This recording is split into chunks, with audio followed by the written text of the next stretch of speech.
Increasingly, over the past year or perhaps longer, my life has become what I can only describe as a parade of anthropomorphic seals. Now, I've always liked seals, although I don't think they'd make it into my top 5 favourite animals. You can't not have a soft spot for a seal. If you go to Norfolk, you can go on a boat ride and see them lolling on a beach at Blakeney Point.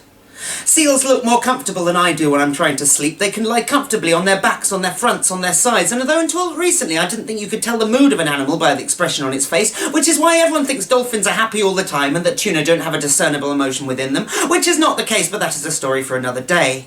But these seals on the beach at Blakeney Point look happy, and who am I to begrudge a seal happiness, even if it is just the fact that their faces look like they're having a good time. If you have ever given a seal some bad news, you will notice that the face does not alter in any notable manner.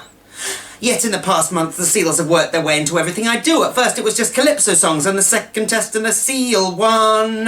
But now there are intricate sketches in my notebook about how a seal could possibly play cricket and win a match at Lord's. It is notable that it is a single seal, the one which is unusual in cricket and offers no indication that the victorious team was either comprised entirely of seals or even had any other members apart from the seal, although there is a cricketer called Weddell, which I can only assume refers to the Weddell seal, which is the most northern of all the seals.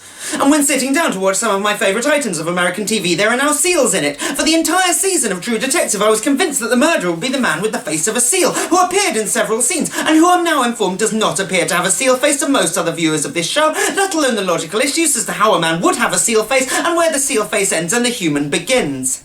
And in fact now when I speak to my wife, she often has to ask if I'm talking to her or to the seal, and the worst thing is I often have to check and rerun conversations back through my head because I'm certain some of them were actually with the seal.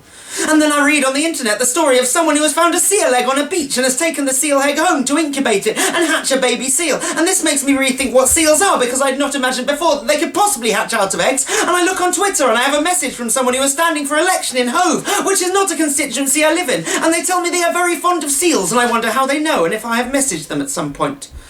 But when I search for seals on the internet, half of the results are about the musician called Seal, from the 90s, who released Kissed by a Rose, which can cause confusion with headlines about how he attacked a scientist in the Arctic or performed an indecent act involving a penguin. And I'm just trying to write poetry that is interesting and satirical and that has a story somewhere in it. And I think that perhaps the seal is a metaphor that has somehow taken on a life of its own and explains how difficult it is to live in a world that is so interconnected. But if this is the case, why are they sending me messages and finding their way into every aspect of my life?